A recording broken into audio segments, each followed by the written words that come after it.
Hello बच्चों, आज के इस वीडियो में हम लोग अति महत्वपूर्ण प्रश्न जीके के देखने वाले हैं जो आरपीएफ के लिए बहुत ही महत्वपूर्ण भूमिका निभाएगा।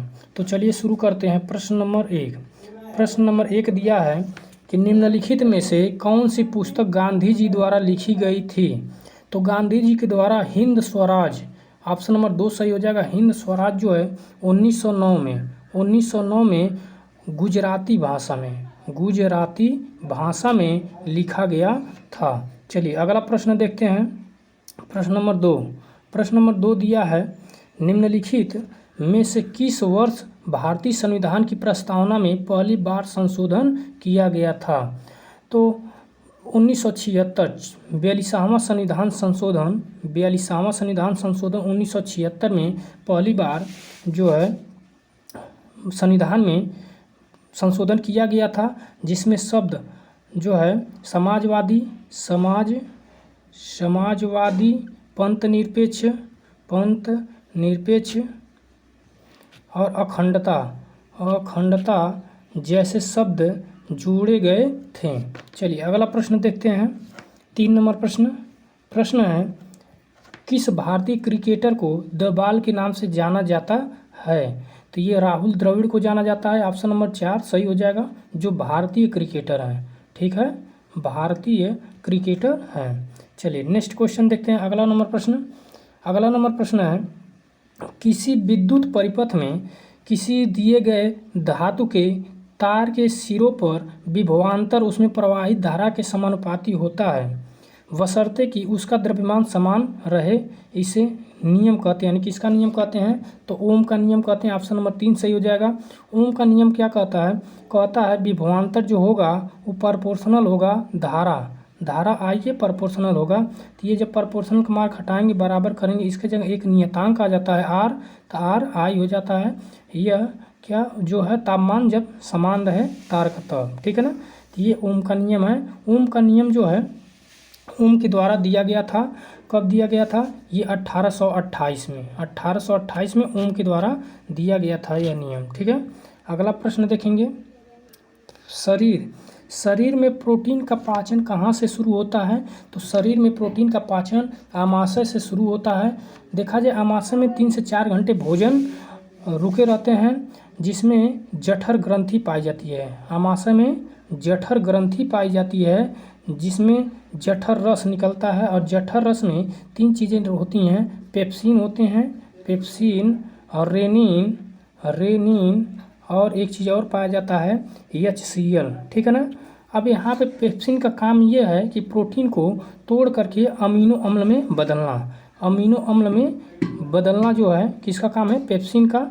तो आमाशय से ही शुरू होता है प्रोटीन का पाचन। आगे देखेंगे अगला प्रश्न है, गैर पारंपरिक आजीविका में लड़कियों का कौशल किस प्रमुख योजना में शामिल किया गया है। तो ये जो है बेटी बचाओ बेटी पढ़ाओ, ऑप्शन नंबर 1 सही हो जाएगा।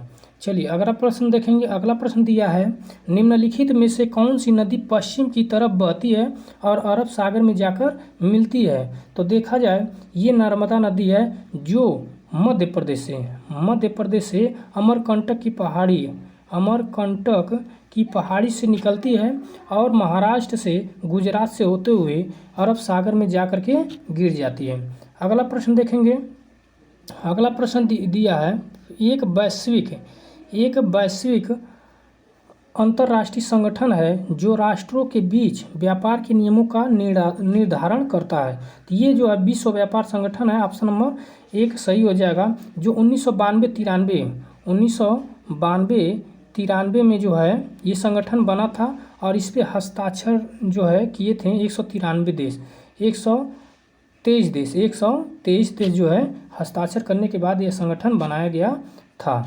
चलिए अगला प्रश्न देखते हैं। अगला प्रश्न है, निम्नांकित में से कौन सी नदी कृष्णा नदी की सहायक नदी नहीं है। तो नहीं है मूसी भीमा कोयना, ये सब सहायक नदी हैं, जबकि पूरा सहायक नदी नहीं है। ऑप्शन नंबर 3 सही हो जाएगा। अगला प्रश्न देखेंगे। अगला प्रश्न दिया है, भारत में वन्यजीव संरक्षण अधिनियम किस वर्ष लागू किया गया था। तो ये जो है 1972 में लागू किया गया था। ऑप्शन नंबर 2 सही हो जाएगा। अगला प्रश्न देखेंगे। अगला प्रश्न है कलमकारी चित्रकला किस राज्य में प्रारंभ हुई? तो कलमकारी चित्रकला जो है ये आंध्र प्रदेश और तेलंगाना में जो है प्रारंभ हुई थी, और ये जो है महाभारत रामायण जैसे ग्रंथों में चित्रण के लिए ये आरंभ किया गया था। चलिए अगला प्रश्न देखते हैं। अगला प्रश्न है निम्नलिखित में से किस गुफा में प्रसिद्ध चित्रकला मरणसंत्र राजकुमारी हैं? तो ये जो है अजंता की गुफाओं में है। अजंता की गुफाओं में 16 गुफाएं हैं, 16 गुफाएं पाई जाती हैं। चलिए अगला प्रश्न देखेंगे।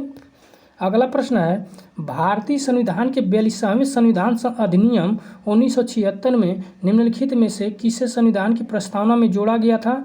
तो जो है 42वें संविधान 1776 में पंथ निरपेक्ष शब्द को जोड़ा गया था।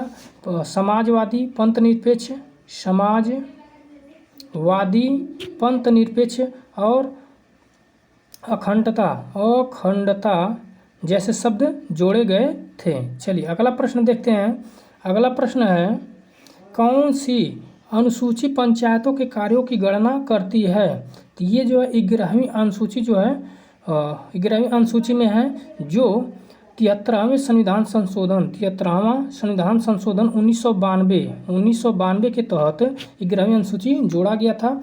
अब 11वीं अनुसूची में कुल 29 विषय हैं। ठीक है, चलिए अगला प्रश्न देखते हैं। अगला प्रश्न दिया है निम्नलिखित में से कौन सी सरकारी योजना विशेष रूप से असंगठित श्रमिकों के लिए वृद्धावस्था सुरक्षा पर केंद्रित है? ये जो है प्रधानमंत्री श्रम योगी मान धन योजना है। ऑप्शन नंबर 2 सही हो जाएगा। अगला प्रश्न देखेंगे। अगला प्रश्न है वह दर है जो भुगतान करने के लिए उद्योग की क्षमता के बावजूद श्रमिकों को भुगतान की जानी चाहिए। तो ये जो है ऑप्शन नंबर 1 सही हो जाएगा, वैधानिक न्यूनतम मजदूरी। ऑप्शन नंबर 1 सही हो जाएगा। ठीक है, चलिए अगला प्रश्न देखेंगे। अगला प्रश्न दिया है वह दर है जो भुगतान करने के लिए उद्योग की क्षमता के बावजूद श्रमिकों को भुगतान की जानी चाहिए। तो ऑप्शन नंबर 1 सही हो जाएगा, वैधानिक न्यूनतम मजदूरी। चलिए अगला प्रश्न देख लेते हैं।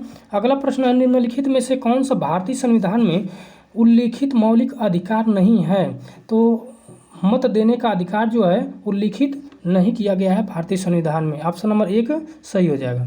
चलिए अगला प्रश्न देख लेते हैं। अगला प्रश्न दिया है किस क्रिकेटर को बीसीसीआई पुरस्कारों में वर्ष के सर्वश्रेष्ठ क्रिकेटर खिताब से सम्मानित किया गया? तो ये जो है शुभमन गिल को किया गया। ऑप्शन नंबर 3 सही हो जाएगा।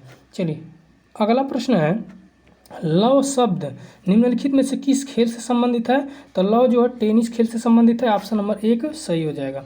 चलिए अगला प्रश्न देख लेते हैं।